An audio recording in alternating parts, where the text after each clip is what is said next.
We are excited to be back at Rockford Career College. Today we're going to learn a little more about what's actually happening in the classroom. We have Corey, the Dean of Trades.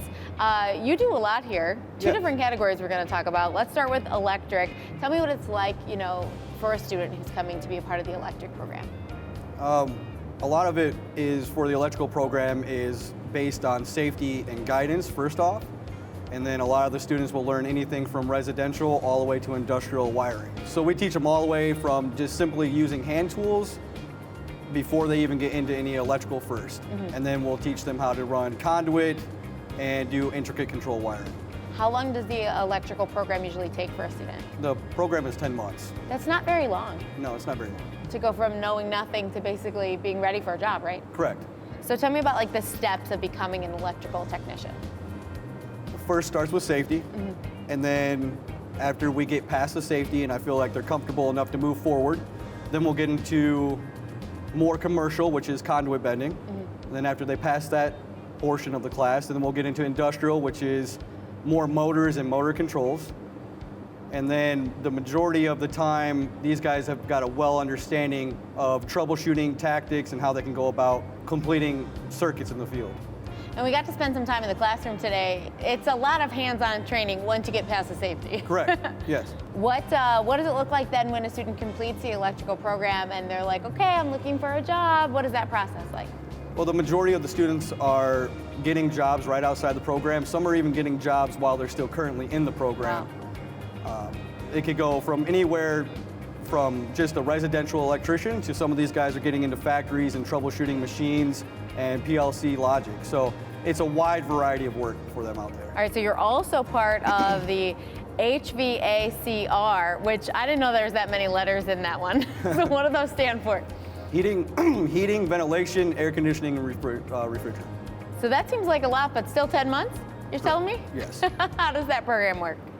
That program will cover a little bit of all the aspects of the heating and cooling systems, which will be residential furnaces and air conditioning, and then they'll get into a little bit of industrial, which might be chillers and boilers. A lot of our students are seeing more residential jobs because there's a rise on needing technicians out there for HVAC work. So that's probably similar to the electrical program when it comes to job placement. Correct, yes.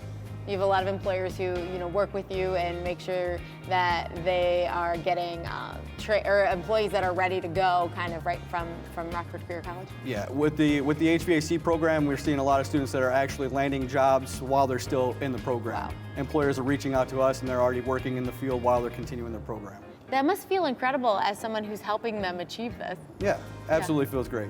Now we're with Mackey. You are the lead welding instructor here at Rockford Career College. Yes, I am. Tell me about the welding program. The welding program is wonderful. So it's a 10-month welding program. We teach MIG, TIG, and stick. We also teach oxy-fuel cutting and plasma cutting so they have a mild understanding before they hit the field and get out in the workforce. Well, what are some characteristics of a good welder? A good welder would be soft core skills. So it would be who could show up to work on time, who has transportation to work, and then who works well around others.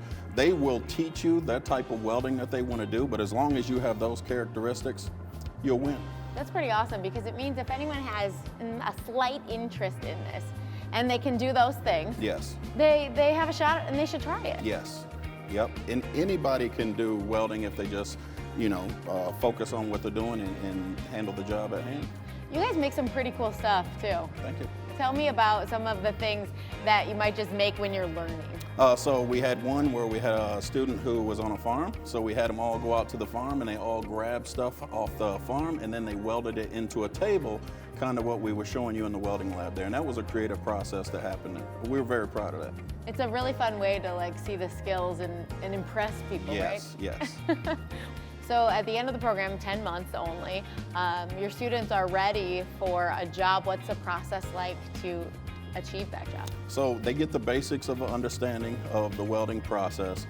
And then the biggest thing is what I tell them all is you're going to get out in the field and you're going to continue to learn. So it's a continuous thing. I've done it for 17 years now and I continue to learn. So yeah, they're just going to get hands-on and just continue to learn more and perfect their craft. Coming up next, we're checking in with our friends at the new Rockford Public Library, and then it's Spirit Day with Waxed and Snatched. We'll be right back.